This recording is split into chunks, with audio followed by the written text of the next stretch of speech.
Hello, I'm Barbara Crampton. Welcome to... You're laughing at me for It's just so matter of fact. I'm so used to such a more bubbly Barbara. Okay.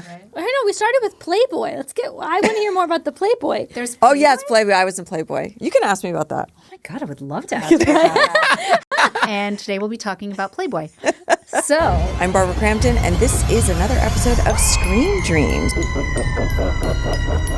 we have James A. Janisse with us today. Hey, how's it going? And we have Catherine Corcoran. Hi. We are joined by one of the most lovely actresses in Hollywood today. KATE Siegel is an actor and screenwriter. She is known for her performances in films like The Curse of the Black Dahlia, Oculus, Hush, Gerald's Game, as well as the television series The Haunting of Hill House, which we all love so much. With her most favorite role of mine in that, The Fall of the House of Usher, incredible. Yes. I don't know, Camille's you a blast. You channeled something, some other It was the entity wig. of yourself. You were talking It about might wigs, have been yeah. the wig. I heard it was based on the cartoon. Was it? Yes, Incredibles? Mirage from The Incredibles. The look was. The performance of it just came out of me like some kind of demon that had been living in my digestive tract for a long time. But yeah, the look from the very beginning, I was like, yes, she's like Mirage. And she has ice blue hair and like always gray and sleek and click, click, clack, clack, clack, clack, clack. But you So were so good. commanding Yeah. in that role. And when we had Mike on, he was saying, she was doing this thing, and I realized, oh my God, it's so great. We're killing her off too early because we want to see more of that. And thank you. And thank you, Mike. But the truth of the matter in that circumstance is that the reason Camille could be so bombastic was because she was only there for 3 episodes. It was just on the edge. Okay, that's a good point. Of getting grating. It would start to be repetitive. Like I worked backwards. When I knew it was only 3 episodes, I was like, oh, fun, I can do something crazy. Because unlike Tamerlane or, Madeline, who really needed to have a full developed inner life, Camille was there to be fabulous and then get her face ripped off by a monkey. Right. So oh it my was, God. That's I still think the number one complaint about the show that I see is that like your character was killed off too early. Good. Yeah. Like, everyone loves the show and they're like, Good. oh, it would be great to have her around more. I am now actively searching out other Camille-like roles. Yes. So Yeah. being like, oh, I love doing this. I don't always have to be sad lady in a rowboat. I can be vicious, violent queen. Yes. Also, congratulations on Hush finally getting a physical release. I'm Oh my so God. Oh, effing thrilled about it. You guys, Shout Factory has been like unbelievably supportive. They're going to do some incredible stuff. I don't know if I'm allowed to say this, but we're recording a commentary track. Great. We're releasing new versions of the movie that you haven't seen before, and we're thinking New about taking it. versions? Yeah. And we're thinking about taking it to Draft House and doing some screenings, theatrical so screenings. fun. This is Awesome. what we used to do in the old days was Yes. have revivals of movies Yeah. and things. Like And a they're movie with- doing those a little bit more. It's usually with the bigger movies now, Yeah. but still. But Hush never got its theatrical moment Nope. except in South by. And at South by Southwest, it was amazing to watch with people because there's so little dialogue. It really supports the talking back to the screen, talking back to the screen, people yelling out. It really works. And I was always so sad. Like, I get it. It also is very effective for one person alone in their house to be watching it. But a theatrical experience is totally different. Absolutely. Yeah. I saw, this is not a horror movie, but I saw Cruel Intentions in theaters recently because the Draft House is doing like 90s programming and it was completely sold out. And for me, as someone who was a little too young when that film came out, but was so like definitive for me as a young woman, like I have oh my God. And like the nuances of Ryan Phillippe's performance in that you miss when you can't see it on a big screen. Yeah. Like I'm with Hush God, even I more know. so, I feel like. I hope so. Yeah, I saw Re-Animator on the big screen recently because Yeah. it was for Stuart Gordon had an autobiography that just came out and he passed away before he was able to celebrate that. But we did like a retrospective of him and we showed the movie and I hadn't seen it on the big screen in a long time. And it is those nuances. I saw a piece of lettuce in Jeffrey Combs' tooth. There's a scene where there's a piece of lettuce. I never saw that before. I don't know. That's kind of a I think right now you can't legally watch Hush, right? No, it's gone. It's Netflix just took gone. it off. Oh, really? Yeah. Yeah, that's why Well, like that's how this happened. Uh-huh. After 7 years, Oh. the option lapsed, and instead of letting Netflix re-up, we took it back because we wanted physical media. yeah. Right. Absolutely, as you Okay. should. Yeah. And That's oh man, cool. I'm so happy that that's happening. Oh, me too. I think it's been a really fun time. And that's the other thing that we've talked about this a little bit on the show. We don't get too deep into it. A lot of people don't realize, I think, that might be listening, the importance of physical media for us as creatives and our livelihood. Because when things are on streamers, we actually make very little. But when you purchase a physical copy of a piece of work that we've done, we actually are able to support ourselves based on a little bit of that. And horror fans are incredible because they are collectors of physical media. Right. I think physical media went out for a little bit, but I feel like it's coming back. I hope also- so. Yeah. When your stuff is on a streamer and the streamer cancels the show or takes it off the service, it's gone. Yeah. You don't have it anymore. Like, it's not like they gave you a disc version of it when you finished. It only existed on the cloud. And if they delete it, years of your life's work are just deleted unless you've somehow sneakily gotten a copy of it. Yeah. And so there's also that, I think, about the shows that were canceled and deleted off of all the streamers and how those showrunners and those actors and those writers and everybody no longer has proof of the work they did. It doesn't exist. Yeah. That's heartbreaking because in almost all other art forms, like I guess maybe not in theater. In theater, it only happens and then it goes away. But man, It's so funny because it reminds me of the feeling of when we were growing up in the 90s. There would be shows that you would watch, and then if you didn't catch them, or if you watched them once and wanted to watch them again, but you didn't record it on VHS, it was just gone. Like Right. they wouldn't release shows on VHS normally because it would take up too many tapes. Right. DVDs weren't around quite yet, and it was just this thing where like you had to catch it, and it also. And but those files existed, right? Yeah. Like they existed in hard versions because they were filmed in hard. Once the stuff goes into the cloud for any of these streamers, the creators of that show don't have it anymore. Yeah. And so like people like the episodes of Friends, maybe you and I couldn't get them, but the people who created Friends, the Sure. studio Yeah. owned it still. It still Yeah. existed in hard copy. That's a good I'm point. talking about how it can be gone forever. yeah. Yeah. And like lost media, you hear about it from like the early days of films. Like there were movies in the 20s and 30s that we know existed, but they don't anymore because Yeah. like they don't anymore. Yeah. But and so you think, oh, that could never happen again, but it could. Yeah, we could lose that media. All art is ephemeral. Yeah. Tra-la. Yeah, we always talk to our guests about what scares them and what they're afraid of and Yeah. what their nightmares are about. Do you have anything you want to God. share with us? Okay, I have a lot of answers to this question. I have a jokey answer and I have a serious answer. Which one would you like? Give us the jokey answer. Yeah, first. joke and then the serious. Go for it. The jokey answer is human emotion. My emotions, other people's emotions. Just like, ugh. I don't like them. They're unpredictable. I have a hard time dealing with them. I'm a people pleaser in a certain way. So if I can feel your vibes or like you're upset with me, that drives me insane. Like claw out my own eyeballs. So interesting because you're an actor. Like that's literally your job is to channel people's emotions and react to them. Yes, I think I don't think that you need to think the thoughts of the character. I don't think you need to feel the feelings of the character. I don't believe you need to be tortured to be a good artist. But I think a little pain can season art quite nicely. Yeah. And I find acting very painful for that reason. Really? Very vulnerable and a little embarrassing at times. I think of myself, and I've gotten this feedback from like reps when I was younger and friends before that. They're like, you're a little like there's a wall there or like a plastic covering. Like Yeah. I had a manager who was like, why are you always so perfect all the time? And she didn't mean that as a compliment, but she was just like, we can't quite get to what's in there, the messiness of it. And so it feels like my life's work, like as a human, has been not being afraid to show people who I am, not trying to control how people perceive me.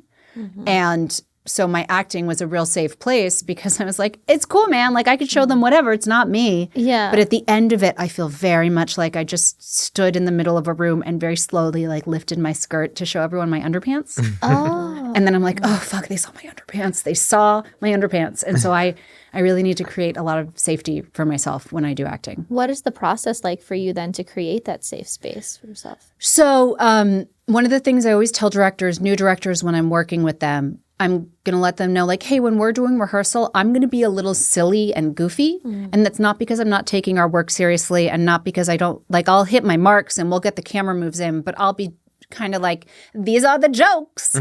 Because that for me reminds me it's playtime and it kind of breaks the ice and I'm being a goofball. And so it feels like a safety there. Meryl Streep does that too. Thank you. I agree. Is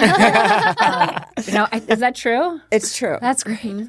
I always feel so dumb about it because I'm like, you're going to think that I am being an asshole, but I'm not. I'm just trying to remind myself that, like, this is make-believe. No one's going to get hurt. Like, you're safe to come out and play. And then most of the time, I try to remind myself that my feelings don't matter. It doesn't actually matter what I'm feeling. It doesn't actually matter what I'm thinking when I go to work. What matters is what's on the screen. Yeah. And so I could feel as shitty as I want the whole time it's happening. It doesn't actually matter. I'm still going to do my job and I'm going to work with the director in a collaborative way. And he's going to be like, oh, I like that you're doing red, but can we move it towards maroon a little bit? Just like add some blue to it. And I'm like, okay, add the blue. And like in the back of my head, this little program is running that's like, I hate me. I hate everything. Everyone hates me. I'm the worst. I'll never be good at anything. And blah, blah, blah. Whatever. Let the program run and just deliver maroon. Those two things can exist at the same time. You don't have to feel good all the time. Yeah. And so those are the two things, some combination of those two things for acting. Yeah. Okay. I mean, I think for me, it's like I'm so anxious about like the process. So I'll actually, even last night before this, I don't sleep. Like I won't sleep before, especially my first couple days on a job, and I'll be so exhausted. But it doesn't really matter. It's a similar thing. It doesn't matter. Doesn't matter because all I have to do is look like I'm not exhausted, or look how whatever I have to. Or feel the like. character's exhausted. Yeah. All of a sudden, you're making this amazing choice that the character's exhausted. Yeah. And that can work for anything. Sure, you have to be where you are. Yeah, you just are where you are. Yeah. And part of what works for me too is being on set, like hanging out on set as opposed to being like shepherded back to my trailer. You start to realize that you're a tiny part of a big machine and that it doesn't, like, your personal drama counts for nothing. Yeah. Like the grips who are moving lights, like they're not worried about how they feel about the lights. Yeah. They're not worried about like, am I strong enough to carry this light? Oh God, what if I have to ask for help? Ugh. You know, they just do their job and then you're like, oh right, I'm at work. I'm going to do my job. Yeah. You just play the ball where it lies. What was the serious answer about what you're scared of? Anything happening to my children. Yeah. I can't even touch it. Right. I think I felt that profoundly when my kids were really little. It's lessened. So, you know, Good. it gets better. But I would feel the same. And even when my kids were little, I had a hard time actually watching horror movies and things that were scary. I just didn't want to go near that. Yeah. I remember the house that Jack built was the first time I had kids at that time, and there's some children in danger in that. There's a scene with a shooter who is hunting some kids. Great movie, terrifying movie, but it was the first time I had to walk out of the room in a long time and be like, I'm sorry, I can't watch this. Oh, wow. It's too effective for me. It was never really that for me before. Did you guys already have kids when Dr. Sleep was made? Dr. Sleep is a different thing because it's like we're on set. I'm not watching a different thing. Like I know Jacob Tremblay. Yeah, but you guys are there. fine putting that out for other parents. But to I'll watch. also tell you, yes, we're the worst. What are you Because gonna so many do? people Play I the see ball where it comment on lays. this movie like, I can't watch that scene. But Mike will tell you, and it's true, I've only seen that scene once. Okay. I would walk out of a theater or I would close my eyes. Wow. It's slightly different because I know, but Yeah. it triggers something. Yeah. It's so interesting too because we had Mike on and it was the first time because you guys went, it was the strike when Usher was released, since you guys never got to do any promotion. So we were asking some of these similar questions, and he interestingly said also losing his children. And so naturally, the first thing as a big Poe nerd myself was like, well, Fall of the House of Usher, that is the premise. And he hadn't put that together yet. When you were making the show, had you put that together and did that kind of? No. I always said that I thought Fall of the House of Usher was about the necessity of pain. Huh. Because the Usher family tried to eradicate pain. Yeah. And so, and all of these different children were trying to find ways to circumvent their pain. And they were trying to avoid walking through the fire. And so it's really about you need to feel pain in order for life to have meaning. And that sounds dark. It's not dark. No. No, Right. not at all. Well, how does that bode for someone such as yourself who's a self-professed people pleaser? Are you allowing yourself to feel pain as you go through life? That's a good question. I do think so. I think I find myself more willing to feel negative emotions than positive emotions. Like I guess there's a part of me that thinks believes I deserve to be punished for good things. Like if I do something I like, I'm like, oh, the other shoe's going to drop and I'm going to get in a car accident. Or like if I like my life too much, someone's going to take away my life. Like like if you like we don't deserve the enjoyment. I mean, I can feel that too. Like life is hard, and but so if things are going well, do I really deserve that? Because I'm remarkably privileged in every sense of the word. Like I just feel it every day, and I feel a little bit like that. The lack, do I deserve this? There are people who maybe deserve this more than me. Like I had such a leg up because I'm married to Mike Flanagan. I got opportunities I never would have gotten. And so every time I do something, I remind myself, whether this is good or not, like this is how I got here. And I can be hard on myself with that. But you have the chops. There's other people that are married to famous directors that are also in movies that aren't as good as you. Do you hear that, Reddit? You hear that? I deserve it. Do you look at comments? Do you like read reviews? Yeah. Because thread right now, and just mentioning it is going to boost it, but it's okay because I'm okay with it. There's a thread on Reddit that's like, unpopular opinion, Kate Siegel is a terrible actress. And I read that thread obsessively. Wow. And it's one of the ones that get me. Was that on the horror subreddit? I believe it's on the horror subreddit. It might be on the Midnight Mass subreddit. Like it really got me. Oh. And I had to there's a therapy term called mastering, which is like if you go through a traumatic event, you as a human being will try to recreate that event in your life so you get it right the next time. And so I came across this Reddit thread like years ago, and it just like leveled me for a week. Oh, I got so upset because I went to work. I was working on something at the time, and it messed up my process because I could hear it in my head while I was trying to perform. And so now, apparently, I just keep going back to that poisoned well, hoping that at some point it won't hurt. Yeah. So this thread is like years old, and you keep. No, I don't know. Let's look it up. But I'll share something with you too that happened to me. Maybe I've mentioned this before.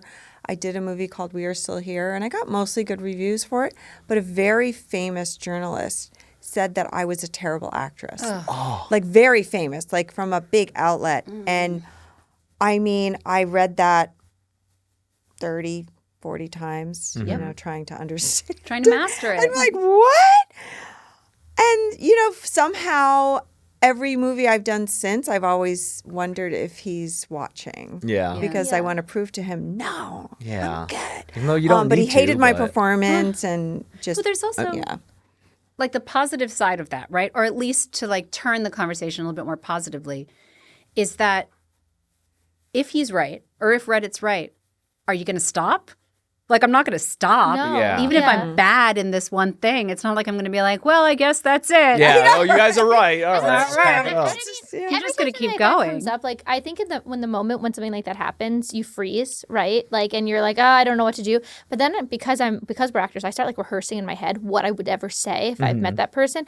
And what's kind of nice in a messed up way about like the internet like that and about like the more about what the conventions when it's like in person is like I have the opportunity to say it. So like I did nudity really young, and that has been like a defining thing in my career where like people assume that I can't act because I did that and that I'm just this like booby actress. And they haven't seen Long Lost. That's my favorite. Thank you. I know you always say that. I so appreciate that. And I did win Best Actress awards for that, and I appreciate that. I appreciate the people who gave me those awards. But like the when I was at a convention, I won't sign the nude photos. I just feel that it's not necessary. And I had at least you should charge $1,000 for them. Well, I had this guy like say to me, and it was like he worked with other talent, so I couldn't believe that he said this to me. He wanted me to send them, and I was like, no, I don't sign those. And he was like, not even for me. And I was like, no, I don't sign those. I don't care if you work in the business. I don't sign those. And he said, well, why would you do it if you're ashamed of it? And because it's come up before, I finally had the moment to say, I'm not ashamed of it. It's just that I think that my value as an actor and a filmmaker has more to do with my abilities and the fact that I have tits. Yeah. And he just like looked at me like he didn't know what to say. The best line is always wasted on people who are just like, oh, I don't know, fuck you, bitch. Yeah, like he didn't know what to do.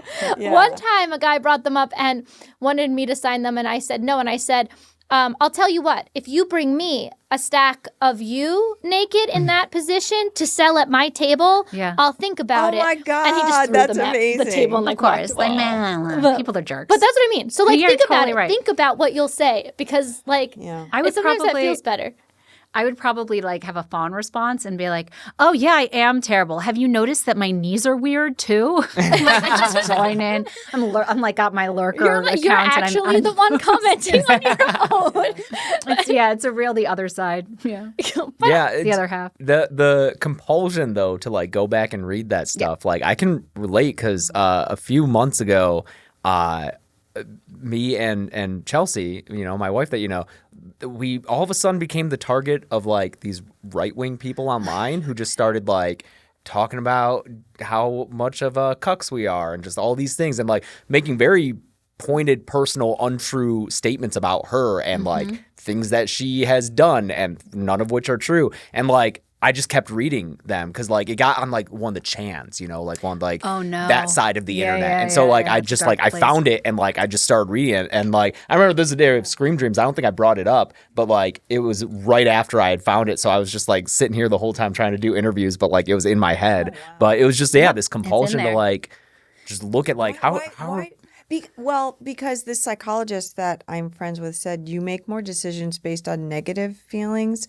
than positive ones. So maybe we always go back to these negative feelings to like, what are we going to do in our life or take action, or if we're going to, if we have information that's either positive or negative, or we're going to go to the negative and that's going to fuel us for like future actions or something. I don't know. I am for sure motivated by revenge. As a person. As a performer, as an artist. Well, So when you read that, also when I read the thing that I read, I was like, I'm just going to show that asshole. I'm going to show him, So, but there's no revenge there, but I was like. But like, I guess I have that, but I also, that leads me into trying harder. And for me, trying harder as an actor is the kiss of death. Oh, definitely. Sure. Any kind of effort is the worst thing I can do because I'm very much somebody who's going to try hard. I'm going to show up and try. Yeah. And so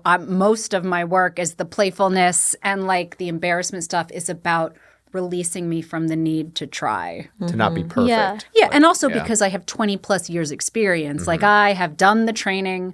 I've done so many films, big and small. And really my job now is to relax. I think that's true. I think I've gotten more relaxed as I've gotten older, just acting. Just show up and say the words and it's all going to be there. And there's something there. Like There's as always a something person, there. there's always something there. And what I think is interesting is that when you approach major moments, like seeing something incredible out the window, and in horror acting, we have tons of these situations where you observe something that is impossible.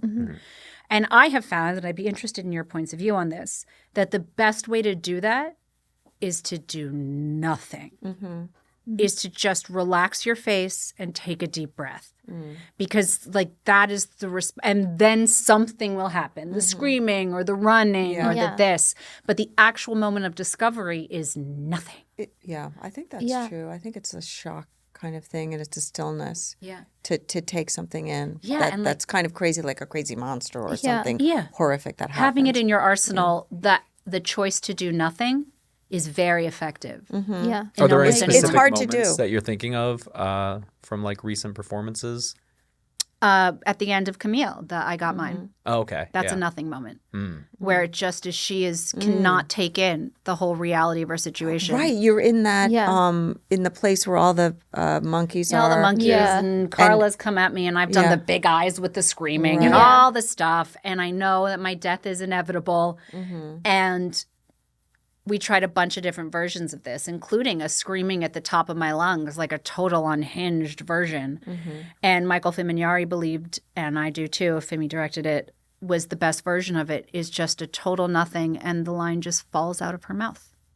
Mm-hmm. And it really worked. There's a lot of moments like that that you need to do a certain plie before you can leap. Yeah. Oh, I love that, the way of putting it that way. I think a lot of times for me in those moments, it's always been in like, not always, but often it's been in like pretty intense shooting situations for one reason or another, whether we're using a lot of effects or there's a stunt or like, so there's all these other things that you have to think about technically.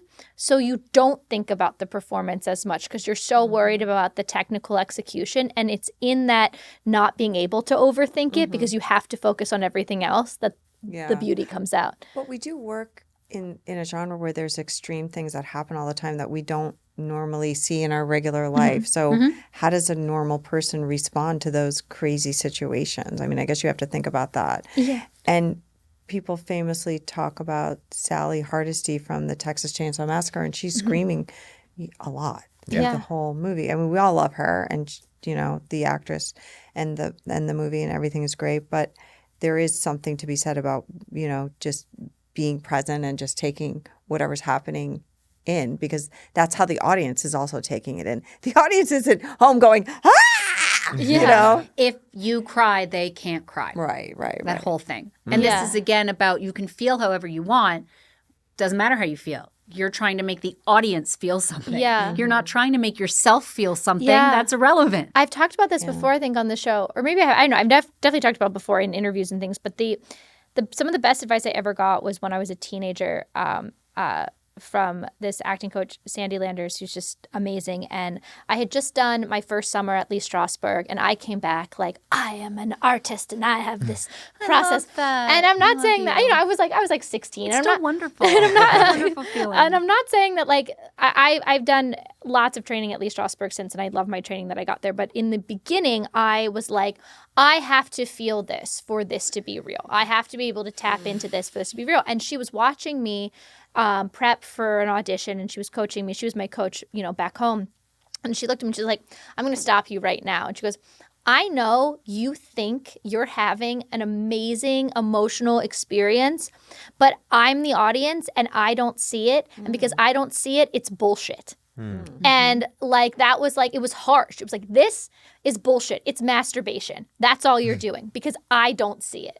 You're emotionally masturbating. And I was just like, and I was like, you know, but it was like some of the best advice I'd ever gotten, because it really does not matter how I feel about it. It matters how everybody else feels about it. I couldn't agree with that more. Yeah. We're these vessels. That's what we are. Yeah. But even less than a vessel, we're just a face. Like we are the light that bounces off our face.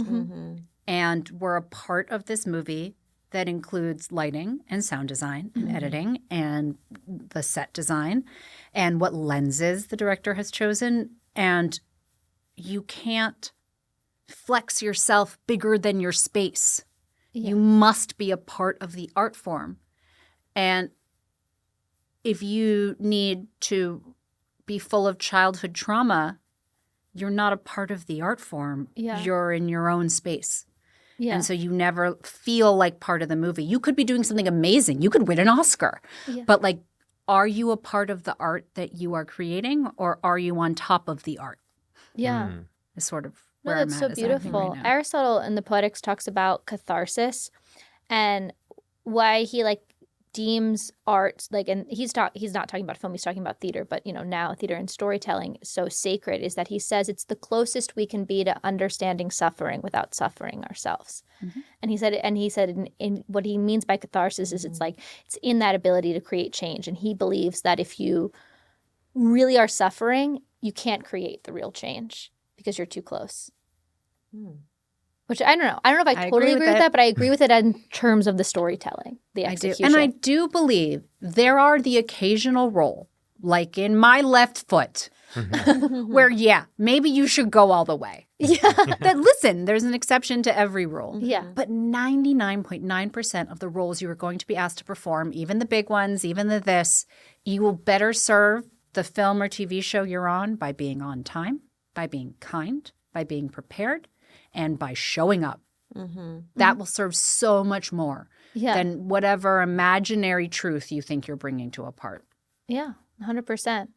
I mean, how long did it take you to find that for yourself? Like, was that what was the moment that you realized that? I still forget it every time I step on set. And I think of myself as very important, and what I do is very significant. Yeah. And then I learn it again. And then I go back on set and forget it again. And then I learn it again. And then it's a cycle. When I'm like doing my prep work for any role, I do think of what those high moments are, or, there's usually some moment that, I'm either, maybe crying because I'm sad, or, maybe there's a high moment where somebody's chasing me and, I'm almost going to be killed or whatever.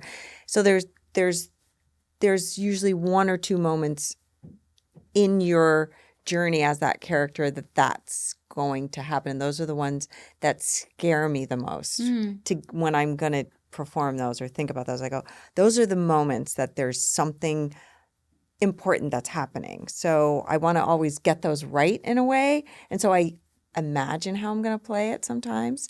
But then the trick is to get there and then not put that energy on yourself. Like I have to, like you're saying, like reach for it or put something over it. You know what I mean? Just kind of be there, make it okay. Whatever is happening in that moment is really okay. I feel like I do. If you look at my scripts, the stuff I really work on preparation is what I call like connective tissue moments, which are not the big moments, but like the conversation that is in the middle of the episode that is literally just there for the plot, where I need to do less. Right? Because you can't, every scene, you can't be showing up with a sledgehammer. You can't. You have to, where are the high moments? Where are just the normal moments? And so I really spend my time trying to make those moments feel normal and human and subtle and basic. And then the big moments in my script, it just says in big letters, something happens. Yeah. I don't know what's going to happen. Like you, I've imagined it. There are ways I want it to go. Right. But in the moment, the second you start to execute a plan. And it rarely comes off the way you think it's going to. 100%. You imagine this all the time. I'm going to have big tears here. I'm going to scream. I'm going to run. Yeah. And then it's never like that. Nope. I feel it almost sounds to me, just because I haven't done like a lot of acting, but the image that came to my mind is the prep is if you're about to blow up a balloon and you like stretch it, correct, just to allow it to inflate safely. Like you're not blowing it up as part of the prep, but like you're just like allowing it to reach that capacity if you get there during the performance. Good metaphor. I also think if you plan so much, like this is where I've gotten to be able to trust myself more lately, as I've gotten older, then you there's stuff that you miss. Yeah. Because you miss what's going to happen and allowing it to happen. And I talked about this before. I had a really nice moment on a movie recently where, the director said to me, okay, this one is for you, whatever you want to do. You gave me what I needed. And then I was like, okay, great. And then something completely different happened, and I went, oh, that was really fun. Maybe they'll use that, maybe they won't. But if you plan too much, then the spontaneous stuff isn't going to happen. I think I might have been another actor, so I apologize if it is, but I think Skeet Ulrich said to me once that, and it really hit with me. He said a lot of actors, like a film or a TV show is like an orchestra, right? And a lot of actors come in always thinking that they have to be like the violin solo or the drummer. Right. It's like, but that doesn't serve the orchestra. Yeah. They can't just be violin soloists. Yeah. Sometimes you're like, you're the rumbling drums in the back, and sometimes, you're the weird oboe. You know what I mean? But if you're too in your head with all your plans and things like that and all the pressures we place on ourselves, you miss the orchestra entirely. Yeah. And and for good intentions, like people, when I miss it, it's not because I'm feeling selfish or I'm feeling like a diva. It's because I want it so badly. I've overplanned. I want to be perfect. I want to win. And I missed the orchestra completely. Yeah. And it just feels out of tune. Oh my God, these I feel like we should put like inspirational acting clips this is fun. from Kate. we haven't really talked this in depth about acting. I know. I've but it's so like they're like beautiful things. I want to like put them in like a motivational journal or something.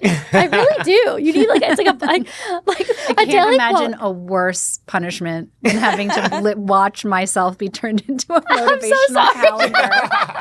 I'm so sorry. We go.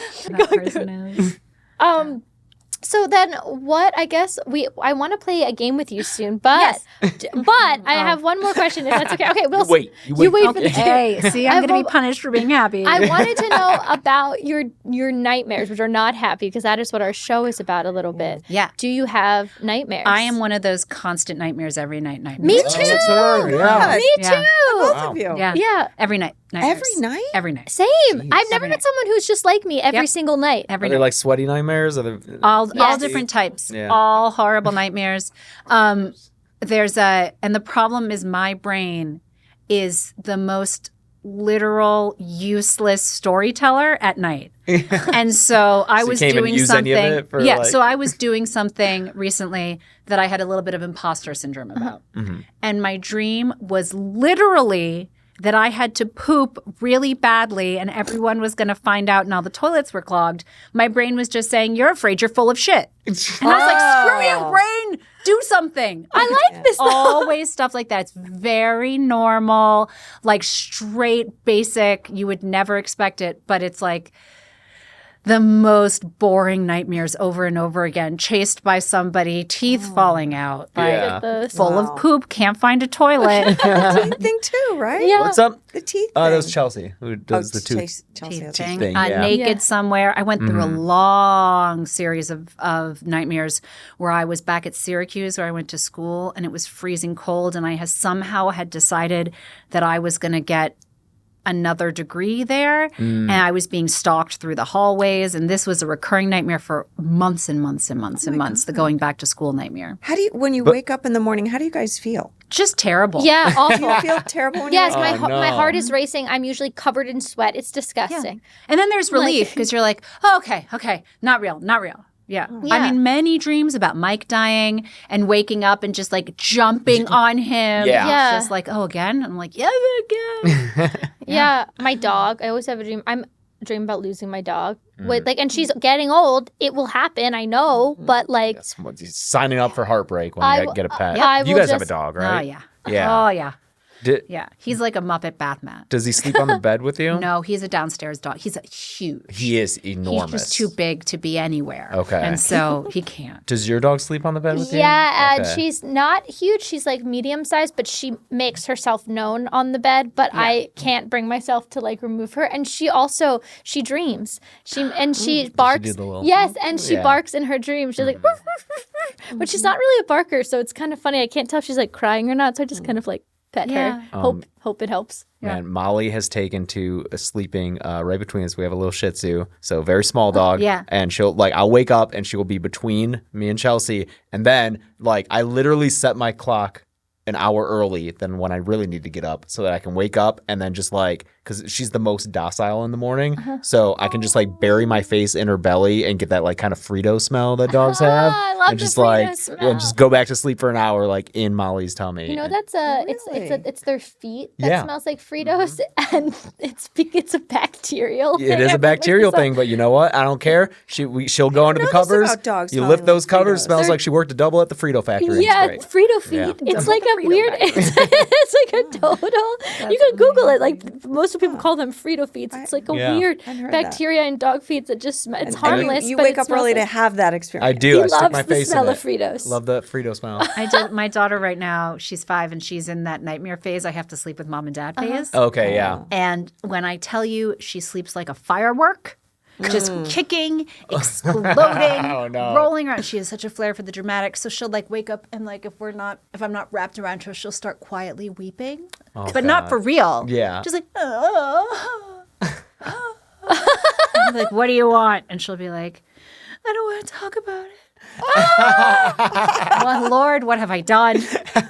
But I'll do the same thing because around sunrise, she's chill. Yeah. And I'll just wake up and like smell her and be grateful for every melodramatic cell in her body. She sounds a little bit like you. She's like, I'm having emotions, but I'm not going to address them. She is. It is. I guess it's like a thread in like the female side of my family because the same thing with me and my mom a bit. Like we're all just cursed to be raising ourselves. My most frustrating thing about being a parent is how much it is forcing me to forgive my mother. She was human too. Damn it. Oh, she was doing her best, was she? That was the biggest thing, like a therapy thing for me. Like the biggest like healing moment for me in my adult life is realizing that like my parents are just people and that I am now the same age they were and I, would not hold my friends to the standard that we hold our parents to. You know, they're just people. Doesn't that suck? Sucks. Human emotion. Gross. They're just people. Don't want it. No, thank you. Yeah. No matter how good you think you've done too, your kids will tell you what you've done that's not good. Yeah. So, I mean, because my kids are older now, 21 and 22. And so I hear a little bit of it now. I mean, and really, I think I did my best and they had a good upbringing. But every once in a while, they tell me something. I'm like, yeah, you're right. I'm really sorry about that, because we're going to screw up. I think that's the best way to handle it, though. It's Yeah. like in the not accepting that whenever you make a mistake with anything, because we're imperfect, We have to talk about it. That's all. Yeah. We have to discuss it. Yeah. But in the I think that the response is, from a lot of parents is probably like, oh, you had it so bad, didn't you? You know, Right, and I think right, that's right, the right. wrong response. The you have to acknowledgement. acknowledge everybody's feelings. Yeah. And then we're imperfect. Just a person, just like you. Yeah. Gross. Gross. Well, Let's play our game. We have to play our game. We play. I hope you didn't see our episode because we played this with your husband. But it's interesting because we don't often have husband and wife duo. We had your wife on, but we don't often have husband wife duos. I'm so so it's kind of excited. fun Yes. to do this. I'm going to beat him, right? That's a possibility. I hope so. Yes, Okay, actually, you great. know what we could do? Can we make it a competition? Yes. Can we tell him? Sure. Should somebody text him? Call him, yeah. So we're going to play a Mad Lib. Ooh. Hard to win at Mad Libs, but I can make it happen. No, but I feel what we could do is have the audience weigh in. Okay. Well, this is very Reddit of us, but have the audience weigh in on whose they preferred. What? Okay. Well. Okay. All right. I Is can that do a it. competition? We don't have to do No, that. it's a competition, Okay. and I'm ready. Well- I'm ready. I think we should make it worldwide. Worldwide. We'll Let's put a make this billboard big. outside of this. Okay. Whose Mad Lib do you like better? Okay, I'm Whose ready. poem, if you will. That's Poem. what it is. It's a Yeah. poem. Okay, That's what I'm we ready. do because we told him that's what it was. Okay. All right, ready. Adjective. Lusty. Lusty. Mythological creature. Centaur. Centaur. Taur. AUR. I wonder if they have Frito feet. Hmm? I wonder if they have Frito feet. Centaurs. That's a Centaurs. great question. I don't think horse have Frito. Oh, feet. no, it's different it's a 'cause horse. It's not It's pads. hooves. Can you Yeah. have a centaur with like a dog body You though? can have anything you want. That sounds cool. Yeah, these are sounds not. That's what AI has given us. JK. Sorry, animal. Dog. Yeah. Lavender. It's a color. Something you sit on. My face.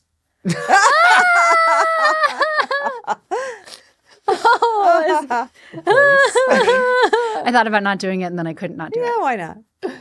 A place. Chuck E. Cheese. Make sure you spell it right with the middle initial E. Yeah, Katie. She knows. Charles Entertainment Cheese. That's what you say. That's what it stands for. Jeez, I love Charles Entertainment. An action. Dance. Dance. Sporting activity. Polo. Polo. A person. Mike Flanagan. Aww. Cooking utensil. Spatula. Classic. Yeah. Type of monster. Werewolf. Character from a book. Dracula. A living creature. Millhouse the dog. That's my dog. I didn't realize his name was Milhouse. Milhouse. He's a that's total cute. Millhouse. His mom thinks he's cool. Liquid. Mercury?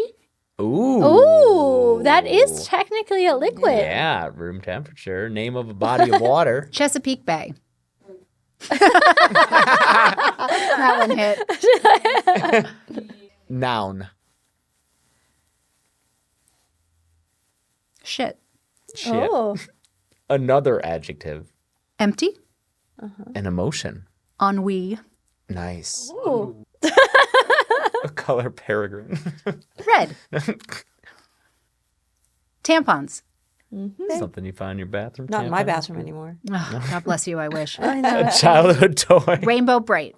A verb. Thrust.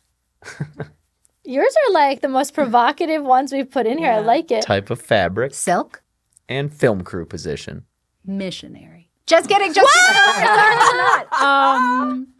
That was so good. Key grip.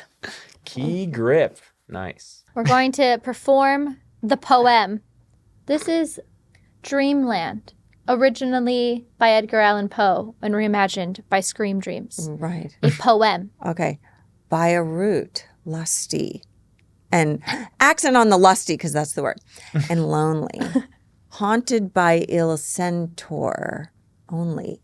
Where a dog named Night on Kate's face reigns uptight.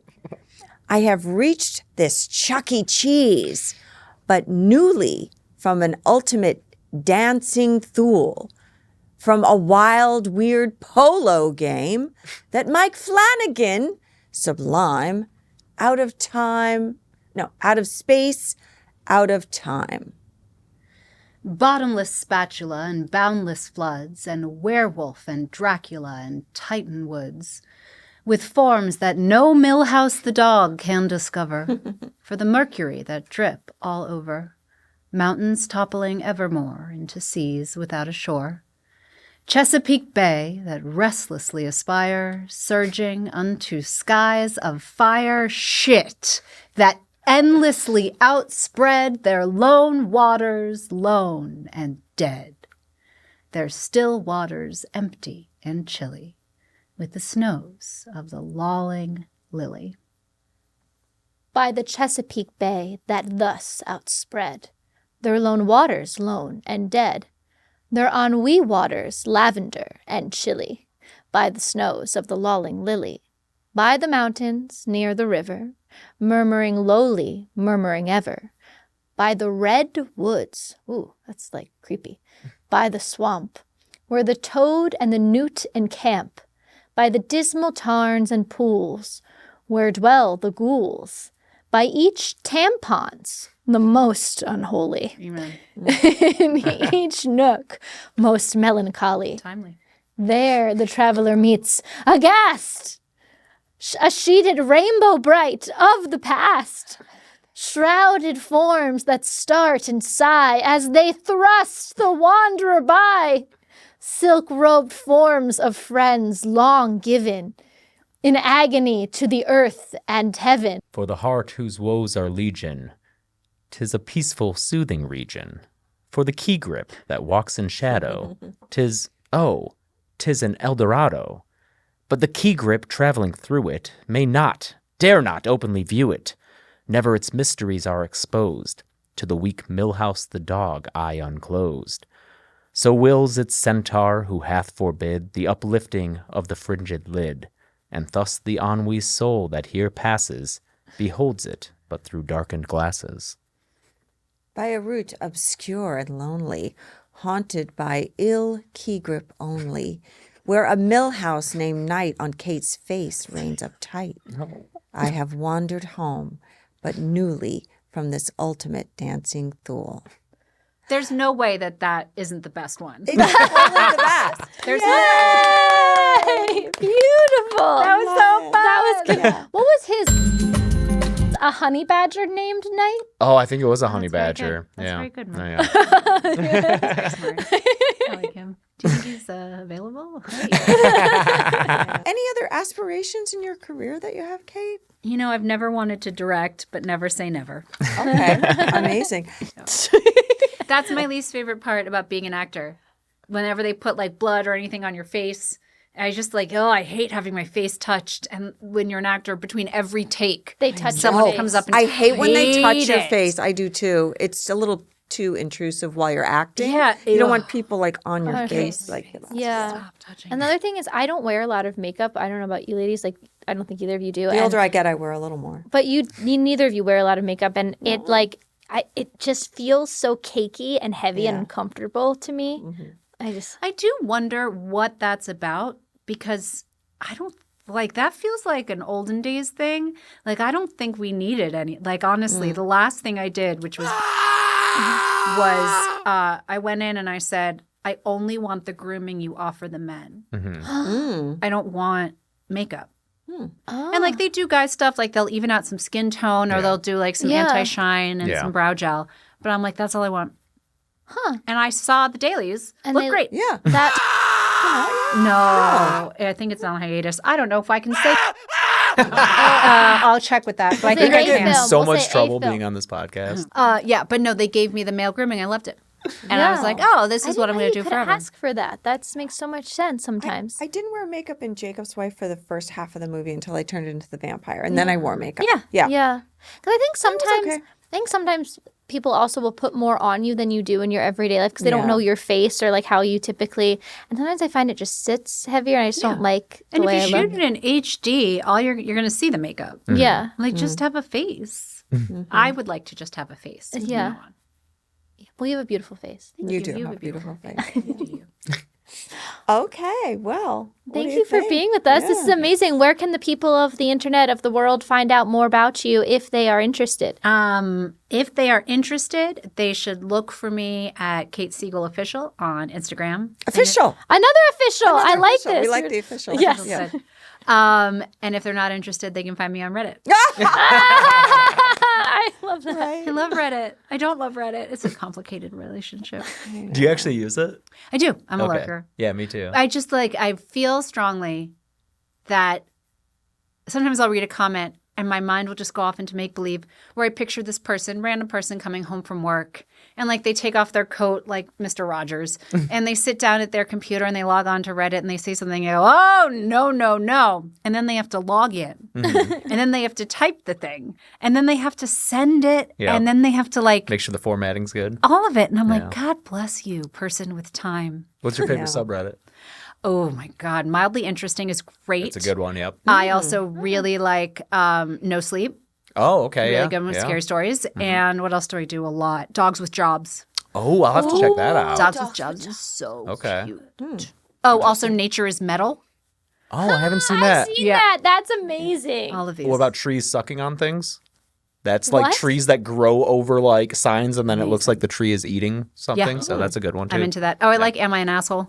That's a good one. Oh yeah. Oh, I that's kind of basic. avoid that one. Now that you think about it, like, who is the person who logs in to? It's like, I found a great tree sucking on something today. Must log in. Must format to I don't share. know, but bless them for it. Yeah. Like, there are people, like, that's what they do. And I'm just like, look at that They're life. like, I need more karma. And it's like, why? And they're like, To post. yeah. It's serious.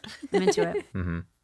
Anyway, if you're into us, into Kate, into Scream Dreams or not, doesn't really matter. Please like and subscribe anyway. We appreciate it. Follow on the Patreon. Let us know which Mad Lib you preferred. Maybe we'll offer a prize to them if they come back. We're talking about that. I don't know. I'm volunteering for you to come back. I'm back. Yeah. I'm here right now. Just hang out in the waiting room. You can find us on all the socials at Scream Dreams Podcast. Ding the bell. Ring the bell on YouTube. You got Yeah. Bell. Yeah, make the algorithm like us. Bell.